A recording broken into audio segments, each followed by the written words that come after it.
சேர்க்கறதுக்கு பேர் கூட்டம் இல்லை, சேர்றதுக்கு பேர் தான் கூட்டம். எப்படி சேருதுன்னு பாருங்க. அனைவருக்கும் வணக்கம்.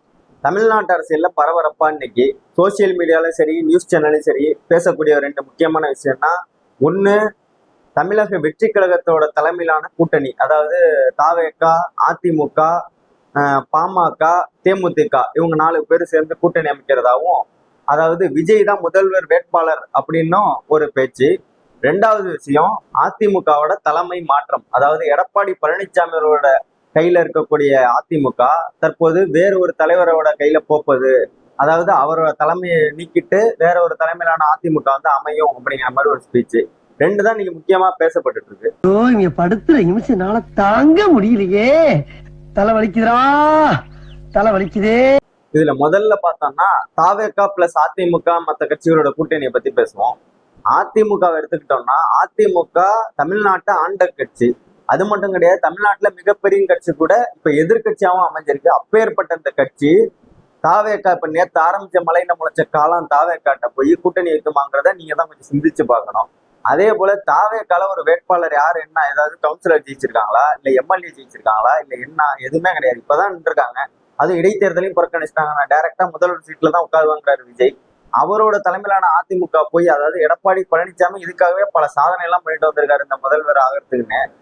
சசிகலா காலில் உளுந்து பிடிச்சி வாரி விட்டதா இருக்கட்டும், இல்ல பிஜேபிட்ட போய் அடமானம் வச்சதா இருக்கட்டும், கொடநாட்டுல கொள்ளையடிச்சதா இருக்கட்டும், கொலை பண்ணதா இருக்கட்டும், தூத்துக்குள்ள துப்பாக்கி சூடு நடத்தினதா இருக்கட்டும், இந்த மோடிகிட்ட கட்சியே அடமானம் வச்சு ஓபிஎஸ் எல்லாரையும் தூக்கி வெளில எரிஞ்சதா இருக்கட்டும், எவ்வளவோ சாதனை பண்ணிட்டு வந்திருக்காரு இதுக்காக இந்த கட்சிக்கு.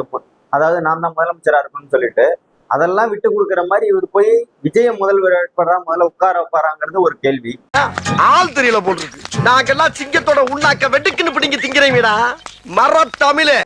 ஒருவேளை அதிமுக எடப்பாடி பழனிசாமி இருந்து முதல்வர் வேட்பாளரா வந்து விஜய் அறிவிச்சு அவர் தலைமையிலான கூட்டணி அமைச்சா, அதிமுகல வந்து உள்ள மற்ற தொண்டர்கள் செருப்பாலேயே எடப்பாடி பழனிசாமி அடிப்பாங்க. ஏன்னா அப்படிதான் இன்னைக்கு அந்த கட்சியோட நிலைமை இருக்கு. அப்பேற்பட்ட அந்த ஆண்ட கட்சியை இன்னைக்கு நடுத்தரில் கொண்டாந்து இழுத்து விட்டு போனதே எடப்பாடி பழனிசாமி அவர்கள் தான். அந்த கட்சியை ஆல்ரெடி ஒரு பிளவுவாதம் ஏற்பட்டு இருக்கு. அந்த பிளவுவாதத்துல இப்ப இந்த இருக்கிற சூழ்நிலையில இவர் கொண்டு போய் ஒரு கூட்டணி வந்து, அதாவது ஒண்ணுமே ஜெயிக்காத ஒரு ஆள்கிட்ட போய் நீங்க முதல்வர் வேட்பாளர் இரு அப்படின்னு சொல்லி கொடுத்தாருன்னா செருப்படி கன்ஃபார்ம். என்ன 18 பட்டி வந்தாச்சாப்பா? அப்புறம் பரமசம் வரல, ராமசாமி வரல, 5 பேர் விட்டு போச்சு, 4 பேர் விட்டு போச்சுங்கிற பேச்சே இருக்கப்படாது. ஏன்னா எனக்கு இது மாதிரி ஆயிரக்கணக்கான பஞ்சாயத்து இருக்கு.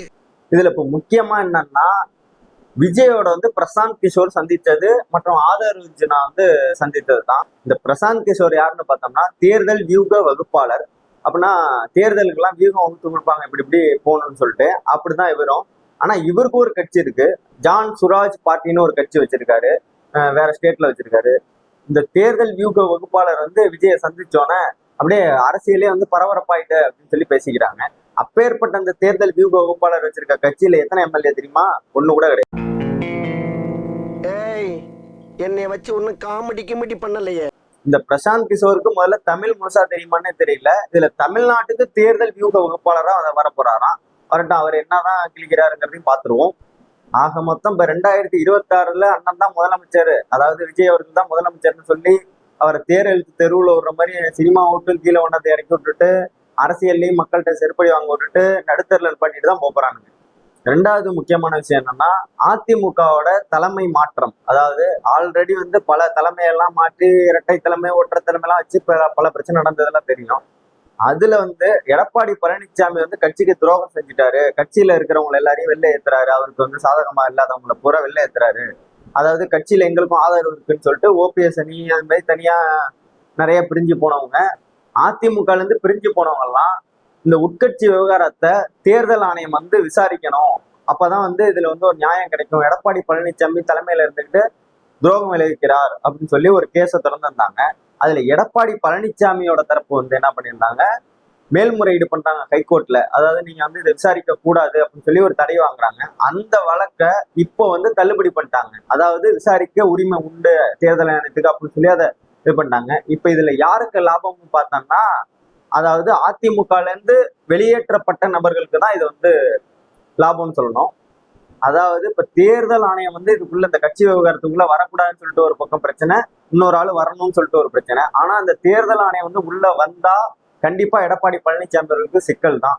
தேர்தல் ஆணையம் சப்போஸ் வந்து விசாரிக்கும் போது 2026 அதிமுகவோட சின்னத்தை முடக்க கண்டிப்பா வாய்ப்பு இருக்கு. 99% வாய்ப்பு இருக்கு. தேர்தல் சின்னத்தை முடக்கிட்டாங்கன்னா ஆல்ரெடி கட்சியை வெத்து வெட்டா கிடக்கு. தேர்தல் சின்னத்தையும் முடக்கிட்டாங்கன்னா கட்சியே முடிஞ்சிருச்சு. தேர்தல் ஆணையம் முழுமையா மோடி கட்டுப்பாட்டுல இருக்கு. அதாவது மோடிக்கு நெருக்கமான நபர் தான் அதிமுக அடுத்த தலைமை அப்படிங்கிற மாதிரி ஒரு ஸ்பீச் போயிட்டு இருந்தாலும் அது உண்மையும் கூட தான். இல்ல 10க்கு இப்ப செங்கோட்டையன் வேற கிளம்பியிருக்காரு. செங்கோட்டையன் அதிமுகவை பொறுத்தவரை ஒரு நல்ல மனிதர், 9 முறை சட்டமன்ற உறுப்பினரா இருக்காரு.